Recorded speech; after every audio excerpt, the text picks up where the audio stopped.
अर्जुन एक ऐसा बेटा था जो आधुनिकता में विश्वास करता था और आस्था को अंधविश्वास मानता था। उसकी माँ सावित्री देवी उम्रदराज और बेहद ही धार्मिक थी। हर एकादशी पर वो एक ही बात कहती, बेटा एकादशी की रात स्वर्ग का द्वार खुलता है और जो सच्चे मन से व्रत करता है उसे भगवान खुद दर्शन देते हैं। अर्जुन मुस्कुराता और कहता, माँ ये सब मन का वहम है, विज्ञान ने आज सब कुछ समझा दिया है। पर माँ अड़िग रही। एक रात कुछ अजीब हुआ। एकादशी के 2 दिन पहले माँ को सपना आया कि एक बूढ़ा साधु सफेद कपड़ों में उनके द्वार पर खड़ा है और कहता है कि तुम्हारा समय पूरा होगा, तैयार रहो। माँ सुबह उठी, घबराई और अर्जुन को पहली बार गंभीर स्वर में बोली, बेटा लगता है मेरी ये आखिरी एकादशी है। एक वादा कर, मेरे लिए एकादशी का व्रत रखेगा। अर्जुन चौंका। माँ की आंखों में कुछ था जो उसने पहले कभी भी नहीं देखा था, एक डर और एक श्रद्धा। उसने हामी भर दी। एकादशी की रात आई और कुछ ऐसा हुआ जो आज तक किसी को समझ नहीं आया। उस रात बिजली नहीं थी, घर के आंगन में माँ लेटी हुई थी।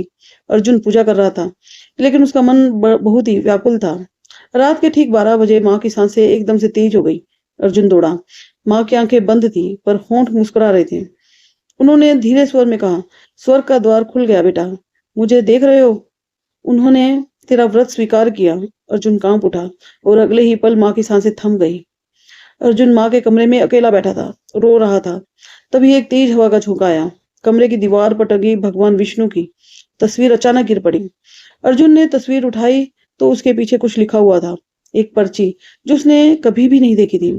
जब बेटा पहली बार सच्चे मन से व्रत रखेगा, तभी मैं उसे अपने रूप का संकेत दूंगा, विष्णु। अर्जुन सन्न था।